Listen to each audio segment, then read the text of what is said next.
শোনো ভাই, একটা কঠিন সত্য কথা বলি। কাউকে আই লাভ ইউ বলাটা পৃথিবীর সবচেয়ে সহজ কাজ, কিন্তু কঠিন কাজটা কি জানো? সেই মানুষটা তোমাকে মন থেকে চায় নাকি তোমাকে জাস্ট একটা অপশন হিসেবে পকেটে রেখে দিয়েছে, এটা বুঝতে পারা। অনেক সময় আমরা ভাবি সম্পর্কটা স্বপ্নের মতো সুন্দর, কিন্তু আসলে হয়তো আমরা একটা মিথ্যে ঘোরের মধ্যে বেঁচে আছি। সে মুখে তো বলছে তোমাকে ছাড়া বাঁচবে না, কিন্তু তার মনের ভেতরের খবরটা কি তুমি জানো? আজ আমি তোমাকে সাইকোলজির এমন কিছু গভীর সত্য জানাবো, যা শুনলে তুমি নিজেই আয়নার মতো পরিষ্কার দেখতে পাবে সে কি আসলেই তোমাকে ভালোবাসে নাকি তুমি তার জীবনে জাস্ট একটা টাইম পাস। আচ্ছা, মূল আলোচনায় ঢোকার আগে একটা কথা বলি। মানুষের মন বোঝা, বিশেষ করে নারীদের মন বোঝা, এটাকে অনেকেই মনে করেন একটা গোলক ধাঁধা। বাইরে থেকে একরকম দেখায়, কিন্তু ভেতরে চলতে থাকে অন্য হিসেব নিকেশ। তুমি যদি শুধু তার মিষ্টি মিষ্টি কথা শুনেই গলে যাও আর ভাবো যে তুমি তাকে চিনে ফেলেছ, তাহলে ভাই তুমি অনেক বড় ভুল করছো।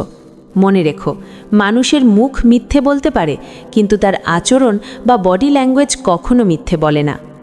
একটা খুব পুরনো কথা প্রচলিত আছে যে মানুষের আসলে 3টে রূপ বা 3টে মুখ থাকে। প্রথম মুখটা সে দেখায় সারা পৃথিবীকে, যেখানে সে খুব ভদ্র, সামাজিক আর হাসি খুশি। দ্বিতীয় মুখটা সে দেখায় তার পরিবার বা খুব কাছের বন্ধুদের। আর তৃতীয় মুখটা, সেটা সে কাউকে দেখায় না, লুকিয়ে রাখে একদম নিজের মনের গহীনে। আর এই 3 নম্বর রূপটাতেই থাকে তার আসল অনুভূতি, তার আসল ইচ্ছা আর অনিচ্ছা। এখন প্রশ্ন হলো, তুমি তার কোন রূপটা দেখছ? সে কি তোমাকে তার সেই গোপন বা আসল রূপটা দেখার সুযোগ দিয়েছে? বেশিরভাগ ক্ষেত্রে দেখা যায় পুরুষরা মেয়েদের ওই প্রথম বা দ্বিতীয় রূপ দেখেই প্রেমে পড়ে যায় আর ভাবে, ব্যাস আমিই তো সব। কিন্তু আসল খেলাটা চলে আরও গভীরে। আজ আমি তোমাকে এমন 3টি শক্তিশালী লক্ষণের কথা ভেঙে ভেঙে বোঝাবো, যেগুলো যদি তুমি তোমার সম্পর্কের সাথে মেলাতে পারো, তাহলে তুমি নিশ্চিত হতে পারবে সে তোমাকে তার আত্মায় জায়গা দিয়েছে কিনা।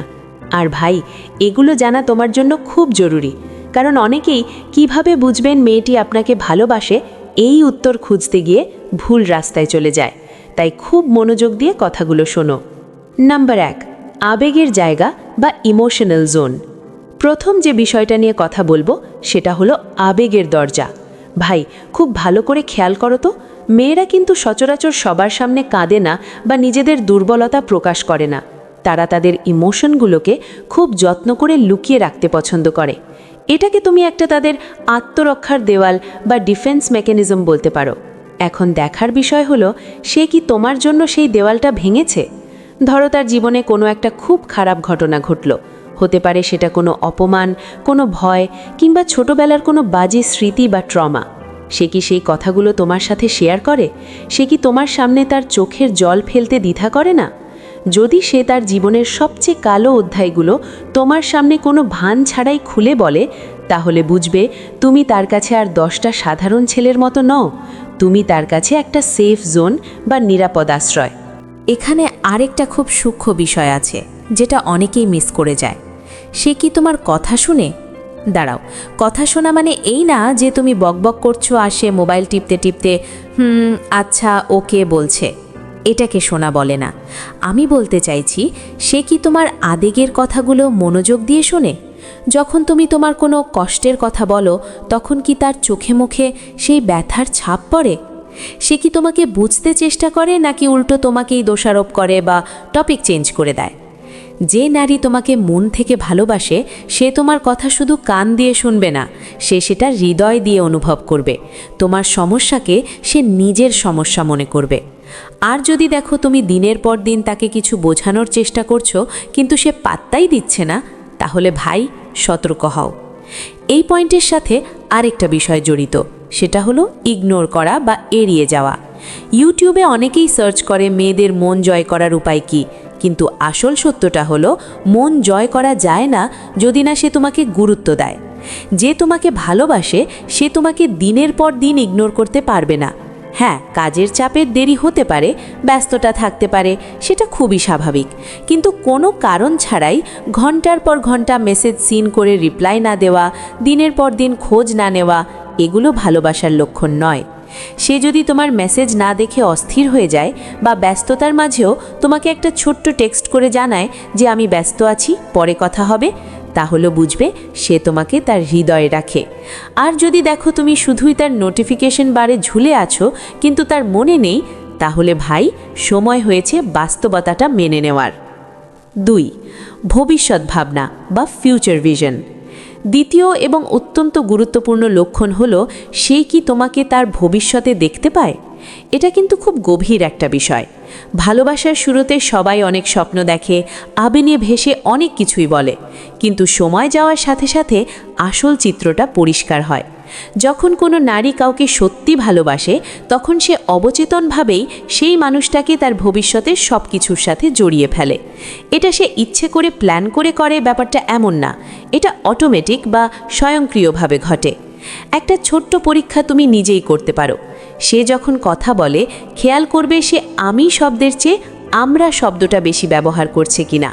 যেমন ধরো, আমরা যদি ওখানে যাই, আমাদের ঘরটা এমন হবে, আমরা ভবিষ্যতে এই কাজটা করব। এই যে আমি থেকে আমরা হয়ে ওঠা, এটাই হলো আসল বন্ধন। সে তোমাকে তার জীবনের একটা অবিচ্ছেদ্য অংশ মনে করে বলেই এই শব্দগুলো তার মুখ দিয়ে আসে। তাছাড়া সে কি তোমাকে তার পরিবার, বন্ধুবান্ধব বা তার নিজস্ব সার্কেলের সাথে পরিচয় করিয়ে দিতে চায়, নাকি তোমাকে সবার থেকে লুকিয়ে রাখে? যে তোমাকে নিয়ে সিরিয়াস, সে চাইবে তার প্রিয় মানুষটিকে তার জগতের সবার সাথে মিশিয়ে দিতে। সে তোমাকে নিয়ে গর্ববোধ করবে। তোমাকে লুকিয়ে রাখার মানেই হলো সে এখনও নিশ্চিত নয়, অথবা সে তোমাকে পার্মানেন্ট কিছু ভাবছে না। আর একটা বিষয় হলো ভয়। তোমাকে হারানোর ভয় কি তার মধ্যে কাজ করে? সত্যিকারের ভালোবাসায় একটা মিষ্টি ভয় থাকে, হারানোর ভয়। যদি সে তোমাকে সত্যিই চায়, তবে ঝগড়া হলেও সে চাইবে না সম্পর্কটা ভেঙে যাক। সে চেষ্টা করবে মিটিয়ে নিতে। সে চাইবে না তুমি তার জীবন থেকে হারিয়ে যাও। কিন্তু যদি দেখো তুমি আছো কি নেই তাতে তার কিছুই যায় আসে না, তুমি চলে গেলে সে দিব্যি আছে, কোনো ভাবান্তর নেই, তাহলে বুঝবে তুমি তার লাইফের কোনো মেইন ক্যারেক্টার নও। তুমি হয়তো জাস্ট একটা এক্সট্রা প্লেয়ার বা অপশান। সে হয়তো মনে মনে ভাবছে ইচ্ছে হলে থাকবে, না হলে অন্য কেউ আসবে। এমন হলে ভাই, নিজের সম্মান নিয়ে সরে আসাটাই বুদ্ধিমানের কাজ, কারণ জোর করে ভালোবাসা হয় না। 3. পরিবর্তন বা স্যাক্রিফাইস বা ত্যাগ। তৃতীয় এবং সম্ভবত সবচেয়ে শক্তিশালী লক্ষণ হলো পরিবর্তন। সে কি তোমার জন্য নিজেকে বদলাচ্ছে? দেখো ভাই, মানুষের স্বভাব বদলানো খুব কঠিন, বিশেষ করে ইগো বা জেদ। নারীদের মধ্যে অনেক সময় একটা আত্মসম্মান বোধ বা জেদ কাজ করে, কিন্তু সাইকোলজি বলে যখন কোনো নারী কাউকে প্রচণ্ড ভালোবাসে তখন তার সেই জেদ, সেই ইগো ভালোবাসার মানুষটির সামনে মোমের মতো গলে যায়। সে কি তোমার পছন্দ অপছন্দকে গুরুত্ব দেয়? ধরো তুমি কোনো একটা নির্দিষ্ট রঙের পোশাক পছন্দ করো, বা তুমি চাও সে নির্দিষ্ট কোনো আচরণ পরিবর্তন করুক যা তোমার খারাপ লাগে। সে কি সেটা করার চেষ্টা করে? সে হয়তো পুরোপুরি পারবে না, কিন্তু তার মধ্যে কি সেই চেষ্টাটা আছে? সে কি নিজের জেদ বিসর্জন দিয়ে তোমার খুশির জন্য কম্প্রোমাইজ বা মানিয়ে নিতে প্রস্তুত? একটা খুব সাধারণ উদাহরণ দিই। ধরো তোমাদের মধ্যে ঝগড়া হলো, ভুল হয়তো দুজনেরই ছিল, কিন্তু সে কি ইগো ধরে বসে থাকে যে আমি আগে কথা বলবো না? নাকি সম্পর্কটা বাঁচানোর জন্য সে নিজেই এগিয়ে আসে, ফোন দেয় বা মেসেজ করে? যে নারী তার ইগোর চেয়ে তোমাকে বেশি ভালোবাসে, সে কখনো তোমাকে ছোট কারণে দূরে ঠেলে দেবে না। সে ঝগড়ার পর বেশিক্ষণ রাগ করে থাকতে পারবে না। আর যদি দেখো সব সময় তোমাকেই সরি বলতে হয়, তোমাকেই মানাতে হয়, আর সে রানীর মতো বসে থাকে, তাহলে ভাই এটা ভালোবাসা নয়, এটা হলো আধিপত্য। সে তোমাকে ডমিনেট করছে বা নিয়ন্ত্রণ করছে। ভালোবাসায় দুজনেই ঝুঁকবে, দুজনেই মানিয়ে নেবে। একা তুমিই যদি সব বোঝা টানো, তাহলে সেটা আর যাই হোক সুস্থ সম্পর্ক নয়। সম্পর্ক হলো সাইকেলের মতো, দুটো চাকার সমান তালে না ঘুরলে সেটা চলবে না। বোনাস, ধৈর্য পরীক্ষা বা শিট টেস্ট। এখন আমি এমন একটা বিষয় নিয়ে কথা বলবো যা সচরাচর কেউ বলে না। এটাকে সাইকোলজির ভাষায় বলা হয় শিট টেস্ট বা ধৈর্যের পরীক্ষা। তুমি হয়তো ভাবছো সব ঠিকই আছে, কিন্তু হঠাৎ দেখবে সে অদ্ভুত আচরণ করছে। অকারণে মুড সুইং, ছোটোখাটো বিষয় খিটখিট করা বা একটু দূরে সরে যাওয়া। তুমি ভাবছো কেন করে এমন? সে কি আমাকে ভালোবাসে না? না ভাই, ব্যাপারটা উল্টো। বিবর্তনগতভাবেই বা প্রাকৃতিকভাবেই নারীরা চায় একজন মানসিকভাবে শক্তিশালী পুরুষ। সে অবচেতন মনে তোমাকে পরীক্ষা করে দেখছে তুমি কতটা স্টেবল বা স্থিতিশীল। তুমি কি তার একটু খারাপ ব্যবহারে রেগে গিয়ে সব ভেঙে ফেলো, নাকি তুমি পাহাড়ের মতো অটল থেকে তাকে সামলাতে পারো? সে হয়তো তোমাকে একটু ইগনোর করে দেখবে, তুমি কি পাগলের মতো রিয়্যাক্ট করো নাকি নিজের আত্মবিশ্বাস বজায় রাখো। যে পুরুষ এই ছোটোখাটো ঝড়ে বিচলিত না হয়ে শান্ত থাকে, নিজের ভ্যালু বা মূল্য বোঝে, নারীরা সেই পুরুষের প্রতি সবচেয়ে বেশি আকৃষ্ট হয় এবং তাকেই সম্মান করে। তাই বলে অপমান সহ্য করতে বলছি না, কিন্তু তার আবেগের ঝড়ে তুমিও যদি ভেসে যাও, তাহলে সে তোমাকে ভরসা করার মতো শক্ত খুঁটি হিসেবে পাবে না।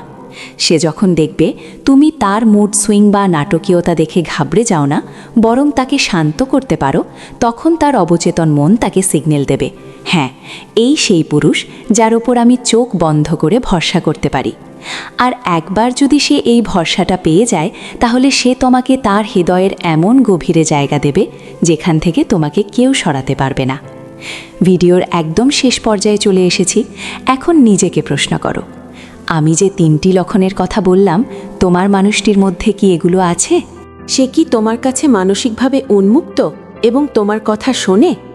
সে কি তোমাকে নিয়ে ভবিষ্যৎ পরিকল্পনা করে এবং তোমাকে হারানোর ভয় পায়?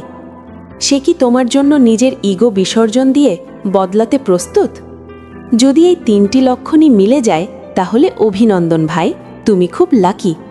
তুমি এমন একজনকে পেয়েছ যে তোমাকে সত্যিই ভালোবাসে, তাকে আগলে রেখো। আর যদি এর কোনোটিই না থাকে, যদি দেখো সে তোমাকে ইগনোর করে, ভবিষ্যৎ নিয়ে ভাবে না, আর নিজের জেদেই অটল থাকে, তাহলে ভাই, কষ্ট হলেও সত্যটা মেনে নাও। তেতো হলেও এটাই সত্যি যে তুমি তার হৃদয়ে নেই।